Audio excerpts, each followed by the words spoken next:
զենքի իրավունք։ Կարող է գան ձեր հետևից։ Բարով գան, Նարեկի Վազգենի հետևից են, Հայկի հետևից ոչ են եկի, Հայկը ինչ պիտի ձեն հանի։ Վաղը Հայկի հետևից կգան են մյուս օրը Պողոսի, Պետրոսի, այսպես գրհիկ ու լկտի ձևով։ Ասեմ հələ մի հատ եկեք էլի, տենամ այդ ձեր գալը ոնց է։ Մյուսներին ասում է գնացեք թիվը դզեք 5000 զոհ դզվավ, հա լավ հերիքա։ Կյանքի մահու պայքարը ով պետք է բունկերում պահկվի։ Անձնագիր փոխելով, պլաստիկ օպերացիաներ անելով, փորձելու են պահկվել, սրանց համար պատասխան եք տալու։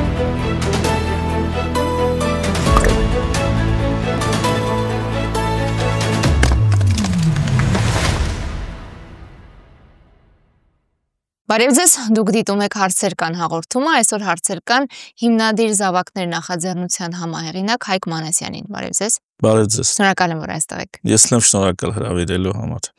Պարոն Մանասյան, երեք Հայաստանում բռնաճնշումների հերթական դրսևորումներ, կալանավորվեցին մեծ լսարան ունեցող ընդդիմադիր մեդիա դեմքեր, ձերբակալվեց նաև լրատվամիջոցի լրագրող, նաև աշխատակից այսօր տեղեկացանք, ընդհանրապես առգրավել են լրատվամիջոցի բոլոր հնարավոր ու անհնար գույքերը, այսինքն հստակ խափանում են լրատվամիջոցի գործունեությունը։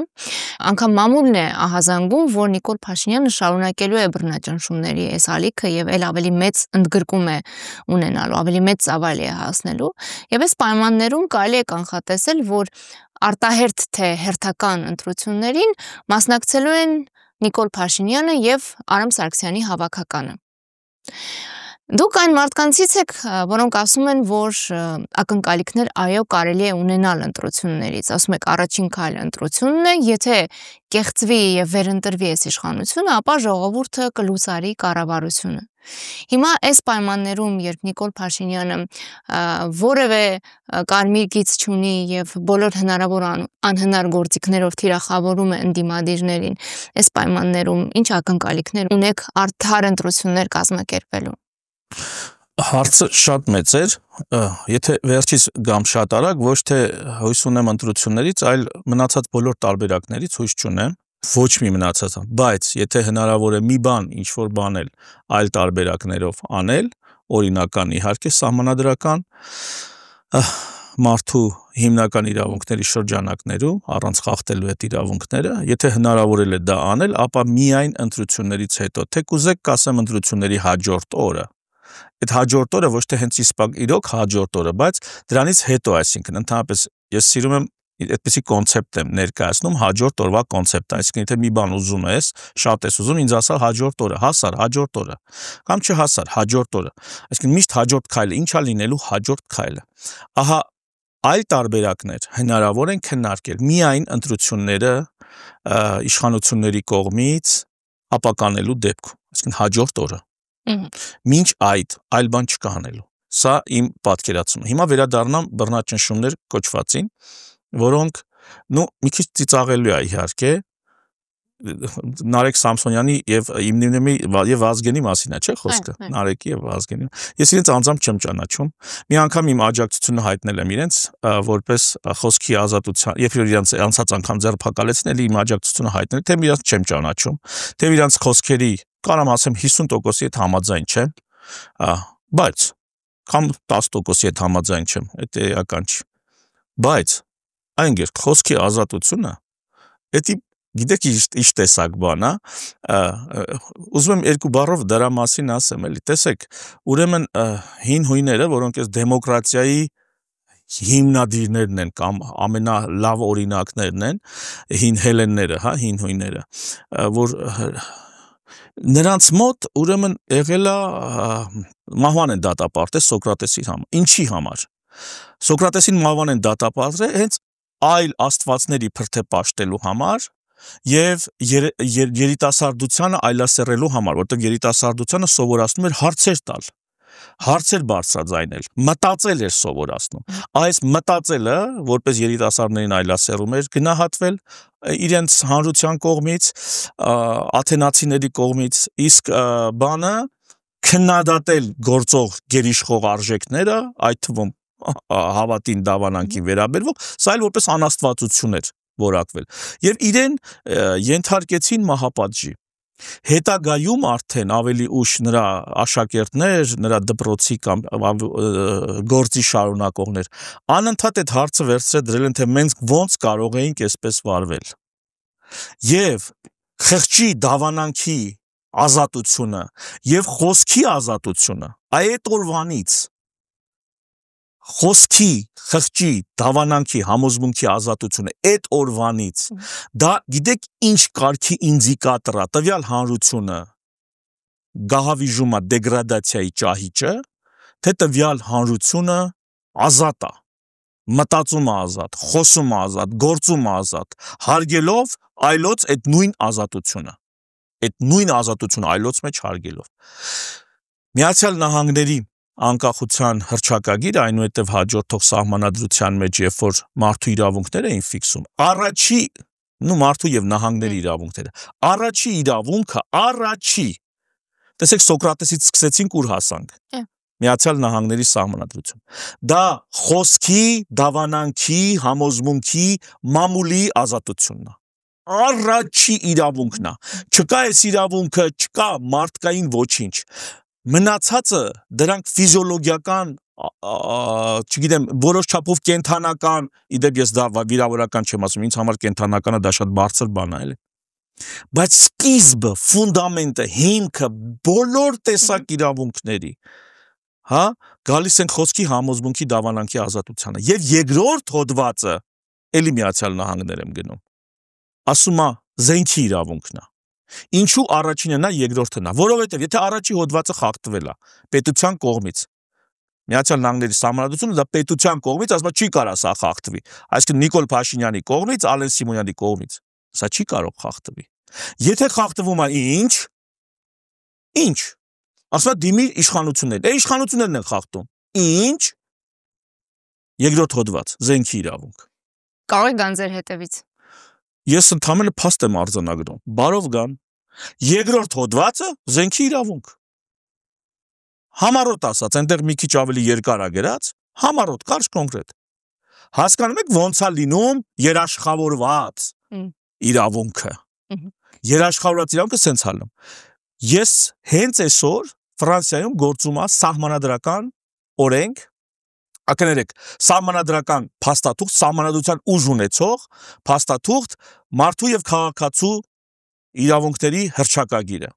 1789 թվական, եթե միջև հիմա գործում է։ Երկրորդ հոդվածն ասում է. ազատությունը մարդու, կյանքը, սեփականությունը, այդ ազատության մեջ է մտնում այդ խոսքի ազատությունը։ Ազատությունը, կյանքը, սեփականությունը, եւ եթե դա խախտվում է, ապա որպես վերջին միջոց դիմադրելու իրավունքը, ապստամբելու իրավունքը։ Գերմանիայի այսօրվա սահմանադրությունը 20-րդ հոդված 4-րդ կետ։ Սահմանադրական կարգի տապալումը ենթադրում է դիմադրելու իրավունք, որպես վերջին միջոց քաղաքացու կողմից։ Այսքանը ես ինչի եմ ասում, չէ, ის շատ կարևոր է։ Այսքան ինչի եմ ասում, որ այս ձերբակալություններ, հետապնդումներ, որոնք հիմա ասենք Նարեկի Վազգենի հետևից են, Հայկի հետևից ոչ են եկել, Հայկի ինչ պիտի ձեն հանի։ Վաղը Հայկի հետևից կգան են մյուս օրը Պողոսի, Պետրոսի, այսպես գռհիկ ու լկտի ձևով։ Բայց ժողովուրդ ջան, իմացեք, որ աշխարհում այլևս մենք գիտենք, կարդացել ենք, սովորել ենք, որ կա ճանաչված իրավունք, դիմադրելու իրավունքը, ձեր այս տեսակ բեսպրեդզելին։ Այնպես որ մի քիչ երկար մտածեք նման կերպ վարվելուց առաջ։ Դուք սրանց համար անխուսափելիորեն, ասում եմ, սահմանադրական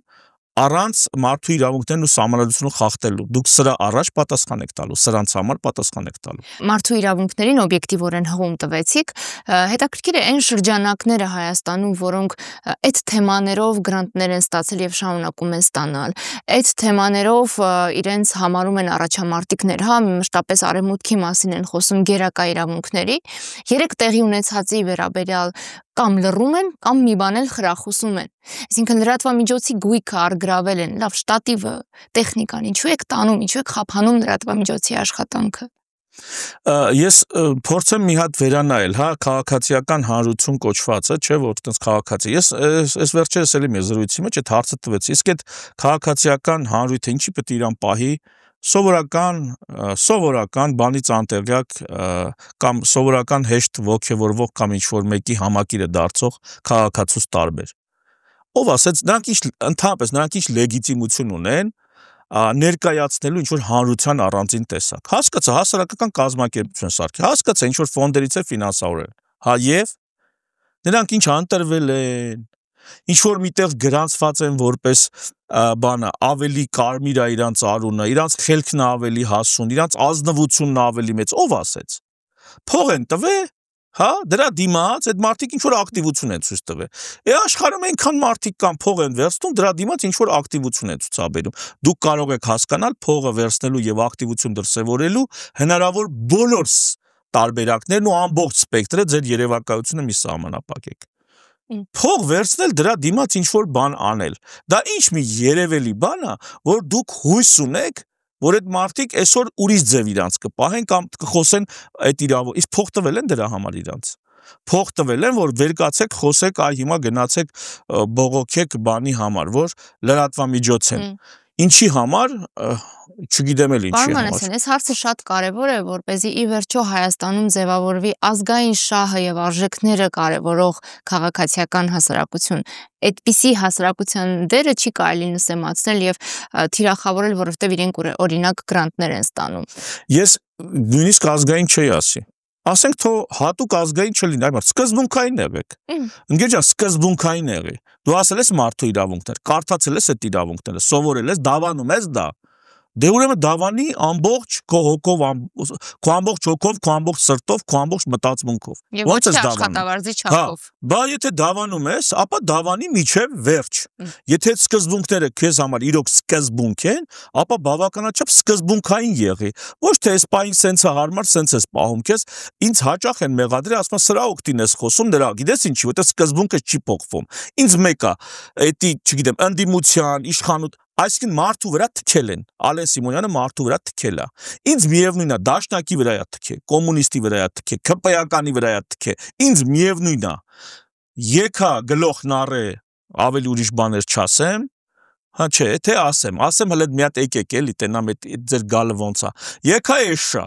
գլոխն առե, թքել է մարդու վրա։ Ներողություն ա խնդրել, ես սրա շուրջ 2 անգամ ասել եմ ներողություն խնդրի։ Ներողություն ա խնդրել հանրությունից, որը տես բան է եղել, այդ մարդուց տենց է ներողություն չի խնդրել, ում վրա թքել է, դրանից տենց է ներողություն չի խնդրել, այ ընկեր ջան, հիմա դուք ասենց բան, որ անում եք, ինձ համար մեկ ում հանդեպ եք անում, անգամ եթե սա ձեր հանդեպ արվում, ես էլի խոսացել եմ ու դուք լավ գիտեք, չի կարելի տենց բան անել,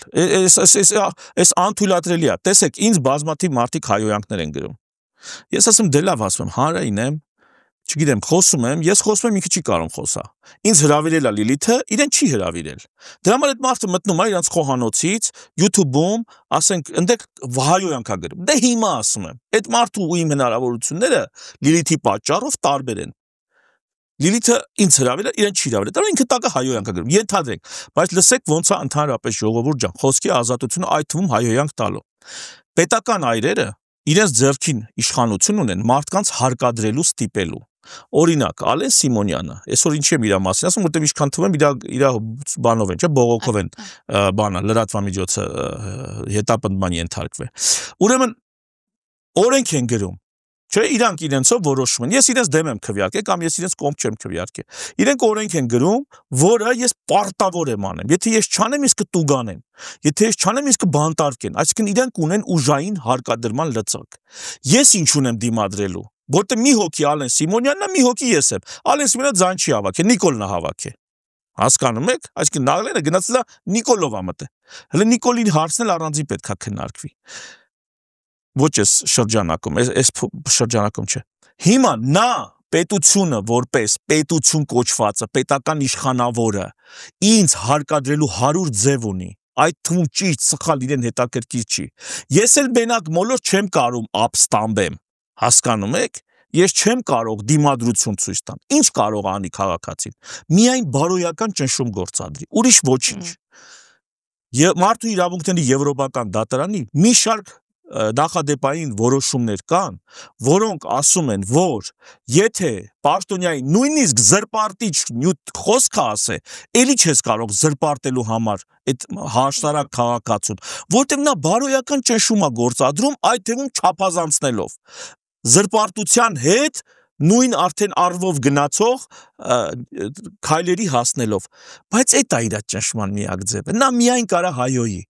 հետևաբար, եթե վաղը ես եմ դառնում պետական այր, ու ինձ հայհոյում են ուրիշ ձև չէ, ես չեմ կարող ասեմ, գնացեք բռնեք այդ մարդկանց, խի է ինձ հայոյի, աշկիտ, ճիշտ արե հայոյելա, լավ արե հայոյելա, այդ իր իրավունքն է, այդ իր ազատությունն է, բարոյական ճնշում գործադրել իշխանությունների վրա, այդ թվում ինձ վրա, եթե ես եմ իշխանություն, յուրաքանչյուր մեկի վրա, եթե մարդիկ իշխանություն են, դառնում եք իշխան, դառնում եք պետ, հաշվի առեք, այ ընկեր, դա այդպիսի բան է, իսկ եթե դու այնքան մանրախնդիր ես, այնքան այդպես փոքրոքի ես, որ դրա վրա դու պետք է հետապնդում կդաս այդ մարդու մոտ, դե ամոթ քեզ փորձել են քրեականացրին, հետո հանեցին, չէ, այսինքն ճանապարհը դուք իքները տանցել եք, տեսել եք, որ չի կարելի։ Մի քիչ այն մարդ մեծ եղեք, մի քիչ բարձր եղեք, ու կամ հրաժարվեք այդ հարկադրման մանդատներից, այդ մանդատներից հրաժարվեք, գնացեք նստեք ձեր խոհանոցում, ես կգամ կնստեմ ձեր տեղը, դուք ինձից ընդեք կհայոյեք, ձեր բերանի եկած հայոյանքը կհայոյեք։ Թե ընդ մի շունը հաչ է, թե ընդ մեկը հայոյում է, ինչ տարբերություն։ Այդքան մեծ եղեք, ամեն շան հաչոցի վրա ֆռում դուք եք հաչում, տեսեք ինչ եմ ասում։ Ես էլ ուզում եմ իրանց կողմից խոսամ։ Ով որ իշխանությունն է, ում հայոյանք է, այ իշխանություն։ Վաղը անցյալի ներկայի ապագայի։ Դուք ամեն շուն որ հաչում է, ֆռում իրան հետը հաչում եք, չէ։ Այդ համեմատությունը Սա քաղաքացուն չէ, սա ես ասում ինչքան բարձր պետք է քաղաքացուն չէ, դա հակեց հայոյանք տվողին։ Հիմա ինձ հայոյանք տվողին, ես ինչ անեմ։ Ամեն ինձ հայոյանք տվողին, ես եթե չվերաբերվեմ այդպես, որ շուն է հաչում, հասկանում ես։ Ինչ անեմ։ Գնամ ամեն մեկի հետ հաշիվներ պարզեմ, դուք պատկերացնում ես այդ ինչա։ Հաշիվներ պարզելու մասին չի խոսքը, բայց երբ որ պաշտոնյային քննադատում են, երբեմն էլ ոչ նորմատիվ երբեմն հայոյանքով պաշտոնյան էլի ասեցի, իրավունք չունի պատասխանի, որտեղ քաղաքացի, բայց պաշտոնյայի կողմից էլ պետքա ինքը ավելի բարձր լինի այդ հայհոյողի, այդ մակարդակից ասեմ, իրավիճակից ասեմ, նա եթե այդքան բարձր չի, ուրեմն դա նույն բանն է, որ գնացել, այդ դեպքում ասում, թողեք այդ մանդատը, իջեք այդ ամբիոնից, եկեք խոհանոցում նստեք խոհանոցի սեղանի առաջ, վերցրեք հեռախոսը ձեր համար հայոյանք գրեք։ Պարոն Մանասյան, դիմադրության իրավունքի մասին խոսեցիք։ Դուք մի հարցազրույցում նշել եք, որ անդրադառնալով այսօրվա իրողություններին, եկեղեցու դեմ արշավին նաև ընդգծել եք, որ ըստ երևույթին սահմանադրական կարգն են տապալում։ Հիմա այս պայմանների վերաբերյալ նշել եք, որ եթե մենք ունենայինք իրավագիտակից ժողովուրդ, ապա մեր ժողովուրդը 1 րոպե այս իրավիճակը չէր հանդուրժի։ Հիմա ըստ ձեր բանաձևի, քանի որ մեր ժողովուրդը հանդուրժում է այս իրավիճակը, ապա այնքան էլ իրավագիտակից չէ։ Հիմա վերադառնամ առաջին հարցին, երբ դուք ասում եք շատ կարևոր է, թե ժողովուրդը ինչ կանի ընտրության հաջորդ օրը։ Բա այս ոչ այնքան բավարար իրավագիտակցություն ունեցող ժողովրդից դուք ինչ սպասելիքներ ունեք, որ կկարողանա բավարար ուժ գտնել, գիտակցել եւ ռեսուրս հայթայթել կեղծված ընտրություններում մանդատ ստացած իշխանությանը զրկել մանդատից։ Տեսեք, ընտրություններին մասնակցելը, դա այսպես ասած անշարժ բան է։ Միտինգ անելը, բողոքի ակցիան, դա ընկերոջս բառապաշարով ասեմ, Գևորգյան իշխանի, դա շարոտ բան է, էլի։ Հիմա նայեք, եթե մարդուն ասում ես, օրինակ, ես կհավաքեմ 100,000 մարդ եւ մեծ բողոքի ալիքով, խաղաղ անհնդանսանդության կոչերով, այս իշխանություններին կստիսվեմ հրաժարական տալ։ Ենթադրենք, մեկը այսպիսի բան է ասում։ Հիմա կողքը Մանասյան Հայկն է, ես եմ։ Ասում եմ 100,000 հավաքող ես, հա, մոլոդեց, լսի։ Հիմա այդ հրաժարականը արդեն ավտոմատ տալիս է, որտեղ ընտրությունները, երբ որ ընտրությունն է, իշխանության ժամկետը լրանում է։ Հաշվի էտի ինստինկտյան եղավ։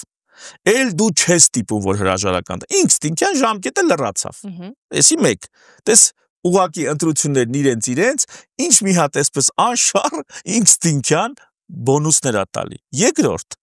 ոչ թե պետք է հրապարակում հավաքվեն ամբողջ օրը մնան, հետո մյուս օրը մնան, ուղղակի պետք է դիվանից վեր կենան, այդ օրը չալարեն, այդ օրը լինում է հիմնականում ոչ աշխատանքային օր, Չալար է, դիվանից վեր կենան, ասելով, խոսալով, միգուցե պաղպաղակ ուտելով հունիս ամիսնա լինելու։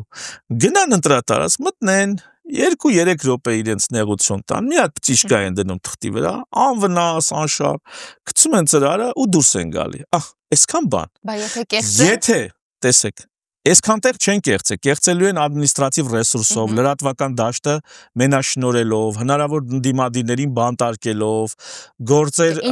հարուցելով, գործեր սարքելով, կամ գործեր չեն սարքում, ընտրովի արդարադատություն են անում, մեկի վրա 10 տարի կամ 7 տարի գործ կա, այդ 7 տարի սուս են մնում, գալիս են 8-րդ տարում վերջի օրին, երբ որ իրենց արդեն էականորեն խանգարում է։ Ասենց էլի գաղտի ձայնագրություններով, վարկաբետելով, հիմնականում վարկաբեկելով սեռական ինչ-որ հողի վրա, որտեվ ավելի այլ մեղադրանքներ կարող է մարդը ժողովուրդ հետ քանել վարկաբեկիչ չընդունի, ու ասենց էլի, սենց բաներ են անում։ Այս սրանով են անելու ավելի շատ, քան թե այդ կոնկրետ, բայց եթե 100,000 հրապարակում կարող ես հավաքել, ուրեմն տներից գնացող մի 3-400,000 մարդ կարող ես մոբիլիզացնել։ Գետնի վրա։ Ընտրատարած գնալու համար, այդ հանգիստ իրենց համար ման գալով գնալու համար։ 100,000 մարդմա ով է կարողանում մոբիլիզացնել։ Ենթադրենք դիցուկ, այսինքն այն ով որ ասում է եկեք հեղափոխություն անենք այսպես ասած, ես ասում ստոպ, ալտերնատիվը սուս սպասի, թող ընտրությունների օրը գա, այդ 3-400,000 մարդուն տար, հասցրան դրա, ամբողջ մի ամիս դրանից առաջ 1-2 ամիս եթերը խոսում ընտրությունների մասին, իշխանության փոփոխության մասին, արդեն ոչ թե իրենք մի խոսքով լիցքավորված է ժողովուրդը քաղաքականապես, ընտրությունները դա ուղղակի հենց այնպես դա մի օր չի, դա շրջան է որոշակի, դա շատ լուրջ շրջան է, որից պետք է առավելագույնս օգտվել, եւ ահա այս ժողովուրդը, որ ասում եք հույս ունեք, որ ժողովուրդը, այո, հույս ունեմ, որ այն ժողովուրդը, որ հիմա դիմադրություն ցույց չի տալիս, այդ օրերին կարա առանց դիմադրության կամ կոնֆլիկտի մեջ մտնելու, առանց հակադրվելու, ուղղակի գնա մի այսպես պտիշկա դնելով ահռելի մեծ փոփոխություն առաջացնի։ Ասեմ այդ փոփոխությունը։ Ուրեմն տեսեք, Նիկոլ Փաշինյանին եւ իշխող ուժին պետքա պարլամենտի 2/3-ը, որպեսզի ըստ օրենքի իրենց սահմանադրության նախագիծը կյանքի կոչեն։ Այս ամենը գնում է սահմանադրության նախագիծը կյանքի կոչելուն։ Ես մի քանի օր առաջ մեր գործող սահմանադրության առաջի գլուխը, որ կոչվում է սահմանադրական կարգի հիմնական դրույթները 22 հոդված, ցույց է տվել, որ այդ 22 հոդվածից մոտ 15 հոդվածը խախտված է գործող իշխանության կողմից։ Եվ այդ խախտումների մեջ են մտնում, առաջի հասկի թվում է թե այսպես անմեղ բան է, օրինակ պատմական Հայաստանի խոսույթը, դա սահմանադրության մեջ արձանագրված արտահայտություն է, որը պիտի փոխվի մյուս սահմանադրության մեջ չլինի։ Արարատը, եկեղեցին, այն ամենը ինչ ամեն օր խոսվում է, մամուլի ազատությունը, քաղաքացու իրավունքները, իշխանության թևերի բաժանում հակակշռում, այն ամենը ինչ այսօր խախտվում է, դա նախերգանքն է, նախապատրաստությունն է այն սահմանադրության, որը պիտի ներկայացվի մեզ իբրև ավելի լավը քան սա, եւ միգուցե ինչ որ մի տոկոսով ավելի լավը լինի, մի տոկոսով։ Շատ լավ, պարոն Մանասյան, դուք ասում եք, որ կամ այս իշխանությունը քաղաքականությունից դուրս կգա։ Հազար ներողություն, մի րոպե, հարցդ մի րոպե։ Ուղղակի ուզում եմ ասեմ, որ ժողովուրդ, ոչ թե Նիկոլ Փաշինյանը հաղթանակած դուրս կգա, եթե օրինակ անցնի պարլամենտ կամ 50+1%, նրան պետք է 67% ձայն, որպեսզի նա հաղթանակած լինի։ Եվ եթե ոչ Նիկոլ Փաշինյանական ընդդիմությունը 34%, այսինքն 1/3 ձայն հավաքեց, 34% ձայն հավաքեց, բոլորը միասին վերցրած։ Նիկոլ Փաշինյանի սահմանադրությունը արդեն հաստատվելու խնդիր ունի։ Այս սա արդեն իսկ հաղթանակ է։ Հետևաբար ընդդիմության համար 1/3 ձայն հավաքելը պարլամենտում 34%-ը հավաքելը կամ 33% պլյուս ինչ-որ 33 ու 34% ձայն հավաքելը դա արդեն հաղթանակ է։ Այսինքն դուք մի մտածեք, որ եթե 35%-ով անցանք պարլամենտ, մնացած բոլոր ուժերը միասին, դա լինելու է պարտություն, Նիկոլը հաղթեց, ոչ չի հաղթե։ նա պետք է նրա հաղթանակ այս սահմանադրությունը բերելն է, իր նոր սահմանադրությունը հաստատելն է, ու դա հնարավոր չի, եթե նա չունի 2/3 ձայները։ Եթե չունի մեծամասնություն։ Պարոն Մանասյան, տեսեք, սրա վերաբերյալ ասում եք կամ սրանք դուրս կգան քաղաքականությունից, կամ Հայաստանը գոյության շանսը կկորցնի։ Ես դες բան եմ ասում։ Այո, ես ձեր հարցազրույցները դիտել եմ, այո։ Կարող եմ գտնել անգամ հատվածը։ Չէ, նո հատվածը հետաքրքիր կարող է ինչ որ մի բանի կոնտեքստում ասում եմ, բայց գիտեք ոնց Գիտեք հարցս ինչին է վերաբերում։ Հասկանալի է, որ այս մարդ անգամ եթե նման բան չեք ասել, թե ասել, բայց դա Հայաստանի տեղը միշտ մի բան լինելու է։ Այսինքն քաղաքական Հայաստան։ Միշտ մի բան լինելու է, այո, ոնց որ կոպիտ ասած եղել է հիմա Թուրքիա է։ Այդ Թուրքիայից առաջ այդտեղը դատարկ չէր, դա Բյուզանդիա էր։ Բյուզանդիայից դա Հռոմ էր, Հռոմից առաջ չգիտեմ, հունական քաղաք-պետություններ էին։ Դրա մասին չի հարցը, այլ նրա մասին, որ այս իշխանության համար իշխանություն չկորցնելը կենաց մահու խնդիր է։ Էգզիստենցիալ հարց է եւ այդ պայմաններում իրենց մոտիվացիան պահելու այդ իշխանությունը մի քանի անգամ ավելի բարձր է։ Այ հարցն նա է, թե ընդդիմությունը որքանով է այդ պայքարը ընկալում էգզիստենցիալ։ Տեսեք, ընդհանրապես իշխանության պայքարը էգզիստենցիալ է։ Դա կենսաբանորեն է էգզիստենցիալ։ Ես ուզում եք մի քիչ խորը ասեմ, բայց իրանց կօգնեմ, կոնսուլտացիա կլինի։ Կենսաբանորեն իշխանության համար պայքարը դա միշտ կենաց մահու պայքար է։ Չէ, պիտի ասեմ, ուրեմն, բայց շարունակություն կա, տեսեք, երբ որ կենդանիները իրար մեջ ընտրում են առաջնորդ, այդ գալիս են թե բախվում են կոտոշներով, ճակատներով, թե պոզերով են քաշքշում, թե արջերն են իրար հարվածում, կծմծում, թե առյուծներն են պայքարում, էական չի, թե գայլերը, չգիտեմ, գայլերի մեջ ավելի քիչ է։ Երբ որ դա ընտրում են նրան, ով պիտի վտանգի պահին կանգնի առաջին գծում։ Այդ առաջնորդը, դա առաջնորդը չէ թիկունքում բունկերում նստած, մյուսներին ասում է գնացեք թիվը դզեք 5000 դզվավ, հա լավ հերիք է, բանը, արդեն ասեք որ բանը չենք կարող պահենք, ցավոտ զիջումների պիտի գնանք, բայց քանի այդ զոհերի թիվը չի դզվել, դե ստատիստիկան ու կոնսուլտանտները միգուցե ես հենց վարկած եմ առաջ քաշում, գցե բռնել են, որ այս ժողովուրդը հələ խելքի չի գա, մի 5000 պետք է վսոտքի խելքի գալու համար, միջև այդ հələ պայքարելու ջիղը չի մարում։ Առաջնորդը դրա համար է կենաց, այսինքն նույնիսկ երբ որ այդ առանց իրար արյուն թափելու կամ թեթև վնասվածքներով կենդանիները իրար քաշքշում կամ կծմծում, դա նրա մասին է, որ լինելու է մեծ իսկական անձնազոհության օրը գալու է, ու ով է մեզանից պատրաստ անձնազոհության։ Հասկացաք ինչ է ինքը էգզիստենցիան։ Նա կենաց մահու կռիվը ամենաանձնազոհին ընտրելու համար։ Ես դա հասկանում եմ, պարոն Մանասյան։ Հիմա մեր պարագայում իրանք ներքին քաղաքական պայքարում շատ բնական են իրանց, կենսաբանորեն իրենց ճիշտ են պահում։ Անձնազոհին ընտրելու համար չի դա, ցավոք, այսինքն ներսում կյանքի մահու պայքար է, ով պետք է բունկերում պահկվի, հասկացաք, այդ բունկերում, որովհետև եթե իշխանությունը փոխվեց,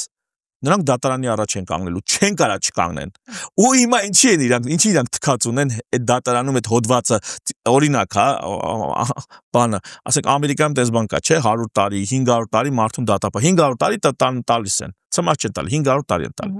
չգիտեմ, այդքան գումարային ստացվում է։ Հիմա այդ մարդուն 500 տարի ես տվե, 800 տարի ես տվե, թե 100 տարի ես տվե, նույն բանն է, ինքը ցմահ է գնում, այսպես ասած, առանց բողոքարկման հնարավորության։ Հիմա այս մարդիկ այլևս մեկ է, իրանք գիտեն, նույնիսկ այդ հանձնաժողովի զեկույցը, հանձնաժողովի զեկույցը պատերազմի հետաքննող ուղարկեցին արխիվ, չհրապարակեցին։ Նույնիսկ այդ իրանք էին գրել, իրանց ձեռքով էին գրել, իրանց ուզած մարդիկ էին գրել, մեկը չհրապարակեցին։ Այսինքն իրենք գիտեն, մեկը ցմահ է, հա։ Մեկը ցմահ է լինելու։ Հիմա կամ իրանք շարունակեն ազատության մեջ մնալ իշխանության, կամ իրանք իշխանությունից ընկան, իրանք կորցնում են ազատությունը, կամ դառնալու են վտարանդի, տարագիր, ստեղ-ընդեղ փախնելով, անունը փոխելով, անձնագիր փոխելով, պլաստիկ օպերացիաներ անելով, փորձելու են պահկվել։ Այլ տարբերակ չկա, ժողովուրդ ջան, միգուցե հիմա ես ֆանտաստիկա եմ պատմում շատերիդ համար, բայց ուշադիր, մի պահ սթափվեք ու ասեմ այլ ընտրանք չկա, ուրիշ ձև չի լինելու, ով էլ գա իշխանության, կամ իրանք են, կամ իրանք դատված են, կամ իրանք փախած են, ուրիշ ձև չկա, եթե կա, երրորդ սրոկն է արդեն գնում, 2 ժամկետ 8 տարի իշխանավարելա,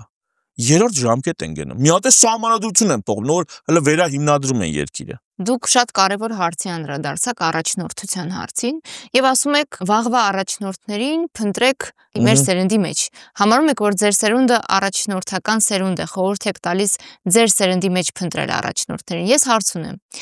Առաջնորդին ոչ թե փնտրում են, այլ առաջնորդը այդ որակները դրսևորում է եւ ի հայտ է գալիս։ Եվ ըստ երևույթին ոչ թե սպասում է, որ ինչ-որ բաներ կատարվեն, որ ինքը գա ցույց տա իր որակները, այլ ինքը կարողանում է գեներացնել պրոցեսներ, այդ պրոցեսներում ցույց տալ իր որակները, դրսևորվել եւ հռչակվել,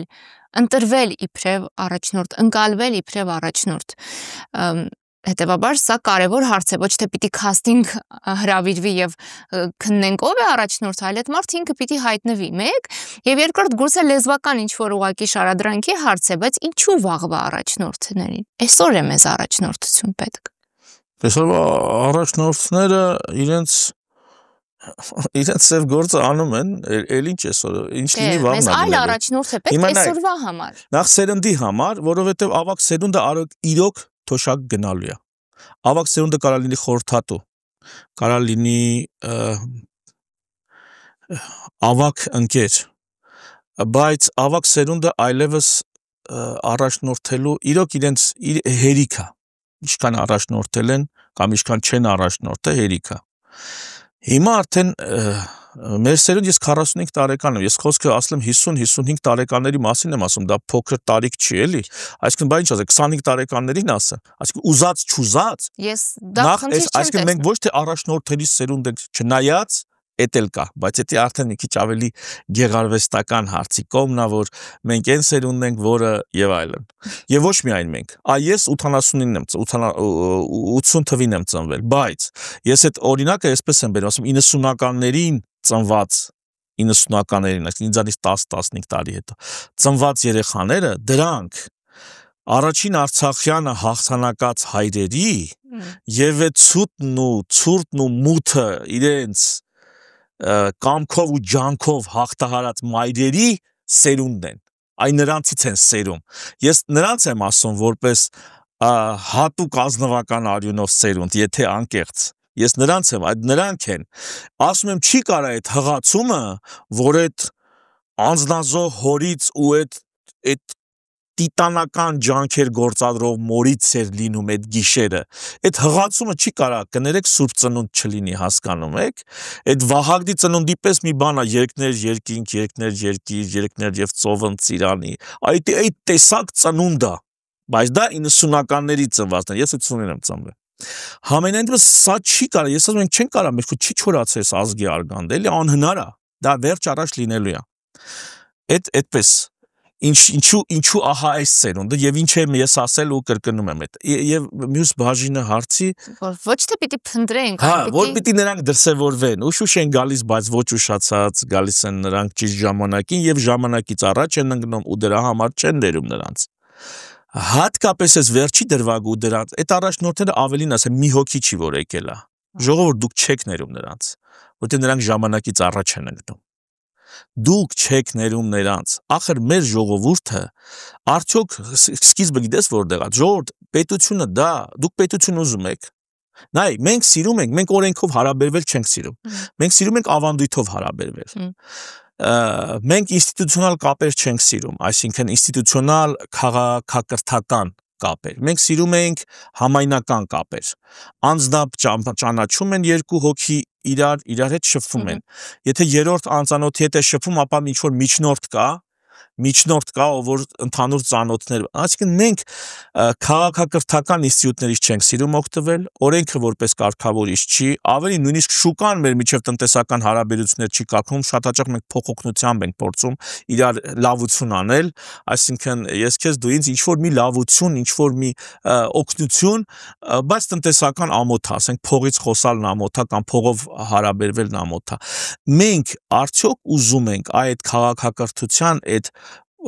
քաղաքականության են քաղաքից եկող, էլի պոլիսից եկող, քաղաքպետությունից եկող։ Մենք դա ուզում ենք, մենք առաջնորդ, որ ասում ենք, ինչ ենք պատկերացնում,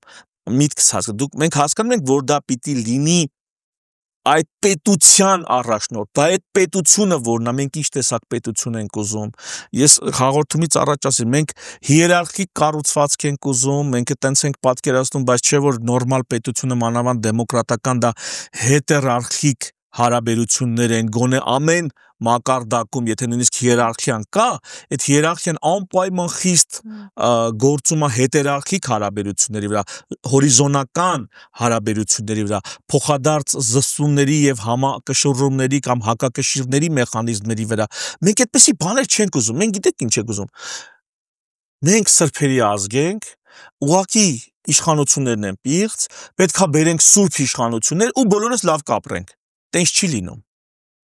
Այս մեկը լավն էր, բայց ընթացքում փչացավ։ Այս մեկը բերեցինք, հեսա օ ինքը վերջը մեզ խափեց։ Չէ, ժողովուրդ, տենց միշտ է լինելու։ Միշտ առաջնորդները դինելու են որոշակի թերություններով եւ ժողովուրդն էլ միշտ ունի էական ու անուղելի թերություններ։ Ինչպիսի համակարգ ստեղծենք, որ ներդաշնակ համակեցություն եւ նույնիսկ համագործակցություն ձևավորվի։ Այս ոչ սուրբ բազմաթիվ թերություններով, բայց միևնույն ժամանակ առավելություններով մարդկանց միջև։ Այդ համակարգը, օրինակ ես շատ դրանից եմ խոսում ամենաշատը, ու օրինակ այս համակարգն է բերելու այդ առաջնորդներին ու առաջնորդ էլ չի լինելու։ Մի հոգի առաջնորդով չի լինում, այ ընկեր, ասում եմ վաղուց դուրս եկեք այդ ցեղախմբային բանը։ Ես հակառակը չեմ պնդել։ Դա առաջնորդների սերունդ։ Դա առաջնորդներ են լինում, որոնք ամեն համայնք, ամեն գյուղապետարան կամ համայնքապետարան քաղաք մի գործադիր պիտի ունենա, մի քանի հոգի ավագանի պիտի ունենա։ Ամեն ռեգիոն կամ մարզ կուզեք ասեք կամ շրջան պիտի ունենա իր ավագանին եւ գործադիր։ Ամբողջ պետությունը, ամբողջ պետության պիտի լինի գործադիրի ղեկավար եւ պիտի լինի պարլամենտ այդ ավագանին։ Առանձին ամեն օղակում պետք է լինի դատական դատավորներ, որոնք անկախ են, գիտեք, լիդեր պիտի լինի։ Դատա անելու համար նա լիդեր պետք է լինի, լիդեր, այսինքն այն մարդը ում չեն կարողանում ճկեն, հնազանդեցնեն, կաշառեն, վախացնեն։ Դուք պատկերացնեք ինչքան լիդեր է պետք։ Պատկերացնում եք այդ լիքան լիդեր մենք մի հոգու ենք ման գալի, դրա համար երբեք չենք գտնելու։ Եթե դուք ման գաք այն լիդերներին, որոնք տեսակ ինչքան պոստեր կա որ պիտի, հələ չհաշված ուսուցիչներ, մյուս, որոնք էլի պիտի լիդեր լինեն։ Եթե ման գաք, իրանց ման գաք, հաստատ կգտնեք։ Պարոն Մանասյան, դուք խոսում եք քաղաքական ազգ դառնալու կարևորության մասին։ Սա այն հարցն է, որը իսկապես շատ կարևոր է, որովհետև քաղաքական ինքնությունը ինքնին ռեսուրս է, պայքարի լուրջ գործիք է։ Եվ այս թեման ամենաշատը պիտի շահարկեր բարի լավ իմաստով ընդդիմությունը, շրջանառեր ընդդիմությունը եւ այդ ուղղությամբ աշխատի ընդդիմությունը։ Եվ ոչ միայն ընդդիմությունը, բոլոր այն մարդիկ, ովքեր ունեն քննադատական մտածողություն եւ Հայաստանի մասին հեռանկարներ, անկախ Հայաստանի, հա։ Եվ տեսեք, բայց որպեսզի քաղաքական ազգ դառնանք, իդեպ դրան ամենաշատը կուզեն խանգարել այն երկրները եւ այն գեոպոլիտիկ ուժերը, որոնք չեն ուզում, որ ի վերջո լինի քաղաքական Հայաստան։ Սուբյեկտայնություն։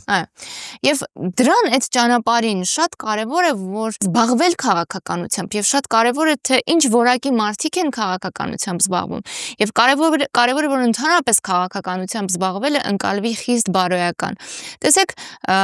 կա քաղաքացիական եւ քաղաքական իրավունքների միջազգային դաշնագիր, որը Հայաստանի համար հաստատվել է 93 թվականին։ Դրանում ամրագրված է, որ յուրաքանչյուր ոք ունի իրավունք պետական գործեր վարելու, այսինքն զբաղվելու քաղաքականությամբ, ընտրվելու եւ ընտրելու։ Այսինքն քաղաքականությամբ զբաղվելը ոչ թե անբարոյականություն է, այլ իրավունք է, որը յուրաքանչյուր ոք կարող է եւ պետք է իրացնել։ Հիմա աստիճանաբար պիտի հասնել այս գիտակցմանը, որից հետո նոր երևի թե կունենանք որակական փոփոխություն։ Եկեք մի հատ քաղաքը մի 5 րոպե 3 րոպեում, հա, թույլ տվեք, շատ կարևոր է։ Այդ քաղաքականություն, այդ քաղաքակրթություն, քաղաքպետություն, այսինքն համ քաղաք, համ պետություն միաժամանակ։ Պոլիսը, այդ ինչ է այդ պոլիսը։ Փորձեմ կարճ էլի։ Մարդկությունը փոքր խմբերով մենք սովորենք ընտանեկան հարաբերությունների։ Դա բացառիկ ազնիվ հարաբերություններ են, ուժեղ սոցիալական կապերով։ Ընտանիքի անդամին դատի չի տալիս։ Ուշադիր։ Ընտանիքի անդամը ճաշը որ էփում է, կոֆեն դնում է, կամ որ գնում է, հողը փորում է, աճացնում է, բերում դուն, փող չի վերցնում կողքին, չէ՞։ Նրանք անում են այդ իրար համար, որպես մեկ միավոր ընտանիք։ Մի քանի ընտանիքներ իրար հետ համախմբվելով, մի քանի 100 հոգի ձևավորում են համայնք, որտեղ իրա հիմնականում գյուղերում դուք տեսած կլինեք։ Էլի նայեք, հələ քաղաք պոլիս չկա, որտեղ 3 պարամետր՝ իրավահարաբերություններ, տնտեսական հարաբերություններ եւ քաղաքական, այսինքն կազմակերպչական հարաբերություններ։ Իրավահարաբերություններն ինչպիսին են փոքր համայնքներում, գյուղերում։ Ու մեզ մոտ ավանդույթի ուժով, ավանդույթը, ադաթը։ Մեծերից եղած փորձառությունը, մեծերի ուղղություն տվածը դառնում է իրավահարաբերությունների հիմք։ Եթե տարաձայնություն ա լինում, ինչ ա լինում, ինչ որ մեծը մեկին ամոթ անգամ տալի, այն մեկին բանը մխիթարում են, ներողամտությամբ, հիմնականում ներողամտություն, որպես այդպես պատիժ չկա գյուղերում, պատիժ, փոսը գցենք սրան 20 օրով, ասենք, կալանավորը, տես բան չկա, ամոթանք տալով, ներողամտությամբ փորձում են մարդիկ իր հետ ապրել։ Տնտեսական հարաբերությունները, փոխօգնություն, ամենաշատ ապրանքափոխանակություն, դուք մի աման, ասենք, չգիտեմ, կերաս տվեցիք, ասում ես մաման ա ուղարկե, ես էլ ասում եմ մաման 20 ձու ա դրել, ես էլ փող, ամենաշատը սա։ Եվ կազմակերպումը հիմնականում ինքնակազմակերպում է, հիմնականում, այսինքն ընդ հատուկ ինչ որ ինստիտուտ չկա կազմակերպելու համար։ Հիմա գնացինք պոլիս, ստեղ ուժեղ հարաբերություններ են, ընկերներ, արյունակիցներ, հարազատներ եւ բնական ինստիտուտներ են։ Պոլիսը, քաղաքը, որը պետությունն է, այսպես չի,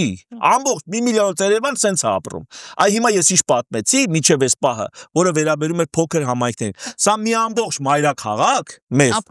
ապրում է այս կյանքով, մի 3 միլիոն ժողովուրդ ապրում է։ Բայց երբ որ այս հարաբերությունները փորձում ես դնել 3 միլիոնի 1 միլիոնի վրա, չի աշխատում։ Ոնց են արել, որ արդյունավետ աշխատում է 100-200 հազարանոց կամ 1 միլիոնանոց համակարգը։ Ստեղծել են պոլիս, որտեղ նախ արդեն իրավահարաբերությունները օրենքով է, ոչ թե ավանդույթով։ Օրենքը ենթադրում է պատիժ, ոչ թե ներողամտություն միայն։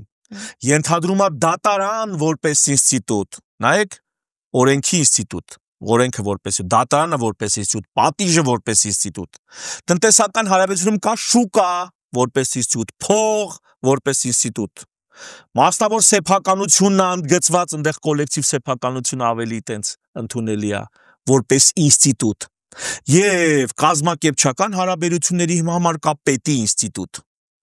Օրենսդիր, գործադիր, իրավապահներ, բանակ եւ այլն։ Սա թույլ ու այստեղ մարդիկ կարող իրար նույնիսկ չճանաչեն, այնքան որ իմանան, որ մենք նույն քաղաքից ենք։ Այստեղ մարդիկ իրար 7 պորտով են ճանաչում, այսինքն ոչ միայն բոլոր ապրողներն են իրար ճանաչում, այլ նաև 7 պորտ դրանից որ հետ ես գնում, բոլորին ճանաչում են։ Որ ասում ում տղեն ես, ասում ես ինչի տղեն, արդեն ամեն ինչ գիտի այդ ցեղի մասին։ Այստեղ կանան նույնիսկ չճանաչեն։ Այսինքն համայնքը գյուղը, բնականը, դա ուժեղ սոցիալական կապերով եւ թույլ մասշտաբային ինստիտուտների առումով թույլ ինստիտուտներով համակարգ է։ Պոլիսը դա թույլ սոցիալական կապերով, այսինքն կապ չունի աղբերս, անգերս, օրենքը սենց է ասում, վերջ։ Թույլ սոցիալական կապերով, բայց ուժեղ մասշտաբային ինստիտուտներով համակարգ է։ Այ քաղաքական ազգը դա այն ազգն է, որը այս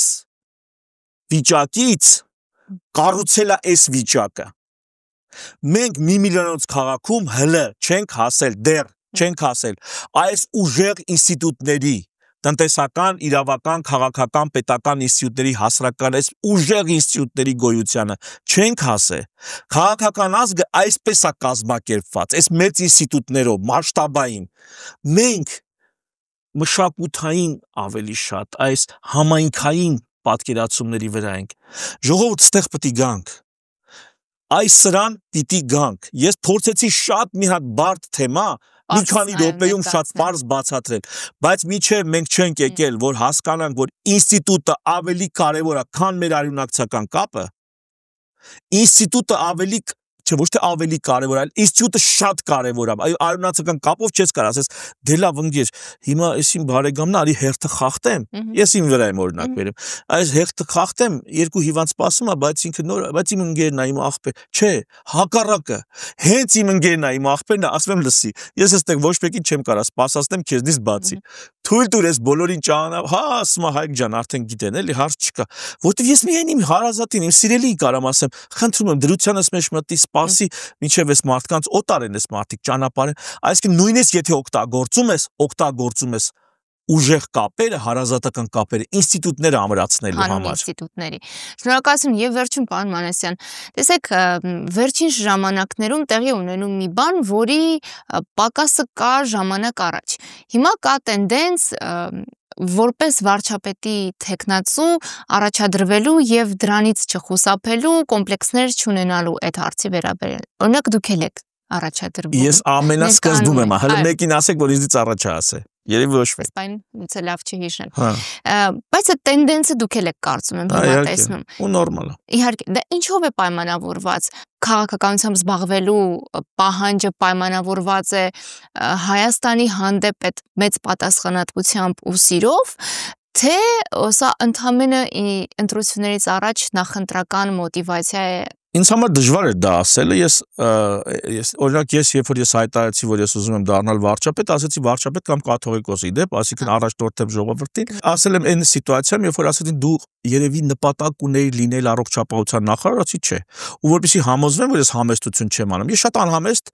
հայտ ներկայացրեցի, որպեսզի համոզվեմ, որ ես որ ասում եմ առողջապահության նախարար, իրոք մտադրություն երբևէ չեմ ունեցել, իրոք չեմ ունեցել, էլի։ Բայց կաթողիկոսի հետ կապված կարող է համագործակցել Փաշինյանի հետ։ Ոչ մի դեպքում, ոչ մի հարցում Փաշինյանի հետ չեմ համագործակցել։ Միակ դեպքը, որ Փաշինյանի հետ կհամագործակցեմ, երբ որ մենք ճանապարհ գնանք, այդ թվում մեր սահմանադրության նախագիծը ներկայացնենք, Փաշինյանը իր ուժին ուղղակի քվեարկելու մեր սահմանադրության օգտին։ Միակ դեպքում այդ իրանց քայլը մենք կընդունենք, այսինքն մնացած ոչ մի դեպքում համագործակցություն չի կարող լինի։ Եվ էլի շատ-շատերի հետ այսպես կարող համագործակցություն լինի, եթե մենք մեր ճանապարհը, մեր ուղղությունը ներկայացնենք ու իրանք համաձայնվեն դրա հետ եւ իրենց քվեն տան, իրենց ձայնը տան այդ ուղղությանը, այս դեպքում համագործակցենք։ Ուրիշ դեպքում ոչ մի դեպքում շատ-շատերի հետ համագործակցություն հնարավոր չի։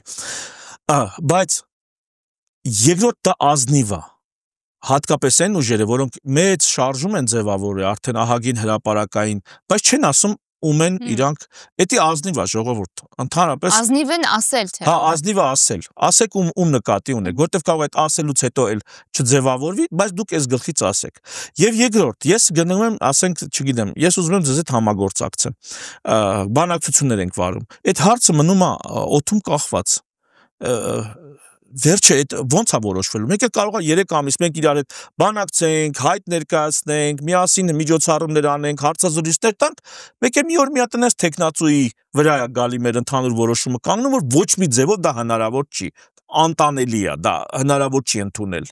Այսինքն ստացվում է սկզբանե չքննարկածը, երբ որ այդ հարցը դեռ չես պարզաբանում, ու սկսում ես քաղաքական ճանապարհ անցնել ինչ որ ուժի հետ, դա խանգարում է, թեև երբ որ չես քննարկում մոբիլիզացիայի ավելի մեծ ռեսուրս կա, բայց ժողովուրդ այդ մոբիլիզացիան մի օր կարա տրակի ուղակի, հենց մենակ այդ վարչապետի տեխնացուի անորոշության հարցում։ Բայց եթե պարոն Մանասյան ճանապարհ եք անցնում, այսինքն գաղափարապես համակիրներ եք։ Եթե գաղափարապես համակիր են, թող ասեն ինչ գաղափարախոսության ջատագով են։ Այսօր նացիոնալիստը, չգիտեմ, լիբերալի հետ կամ չգիտեմ, ընդհանրապես չգիտեմ, պահպանողականի հետ, կոնսերվատիվ մեկի հետ, մեկը չգիտեմ, պրոգրեսիվ եսի մեկի հետ, ձախական աչականի հետ, ով ում այդ պատահի, միայն անձերով պայմանավորված, գաղափար չկա, գաղափարախոսություն չկա։ հայաստանյան քաղաքական կյանքում գաղափարախոսությունը համարվում է ավելորդ թիթիզություն։ Թույլ տվեք մի պատմություն պատմեմ սրա վրա ու երևի թե ավարտենք։ Հիվանդանոցում եմ աշխատում, դե անընդհատ արյունահոսով հիվանդին որ բերում են, նույնիսկ եթե նայում ես արյունահոսություն կա թե չկա, ստամոքսաղեքային արյունահոսության մասին է, վերին մարսողական, անպայման քթից զոնդը դնում են որպես ինդիկատոր, որ հենց արյունը գա, ասենք այս պահին չկա, հալա, բուժման, որ հենց արյունը գա, զոնդի մեջ երևա, որ իմանաս նորից վերսկսել արյունահոսությունը։ Այսինքն նույնիսկ զոնդով նայելուց հետո տեր ես կանգնում, կոնտրոլ ես անում։ Մի շրջանային հիվանդանոց են կանչել, գնացել եմ որ պիտի հլը զոնդով նայեմ, հիվանդը քանի ժամ արդեն հստակ վերին մարսողական արյունահոսություն ունի, զոնդը դրած չի։ Հերիք չի որ գաստրոսկոպիայի հնար չունեն, այ մարդ ասում գոնե այդ զոնդը դնեիք, տեսնեք այս մարդը վերջը ճամփուր է գնում է, հավաքվել է այն աշխարհ, թե մնում է, գոնե դա իմանաք այ մարդ, գոնե տեսնեք շարունակվում արյունահոսությունը թե չէ։ Այս պատասխանատու բժիշկն ասեց, բժիշկ ջան, մենք թիթիզ բաներ չենք անում։ Ասի Աստվածին։ Հիմա մեր ժողովուրդը տես թիթիզ բաներ, գաղափարախոսություն, բան, քաղաքական միտք, քաղաքական հիմնավորվածություն, այդպես թիթիզ բաներ չեն անում։ Այս sense, հռկոպալի։ Այսքանը դերերս։ Շնորհակալություն։ Ես լավ շնորհակալ եմ ավելի համար։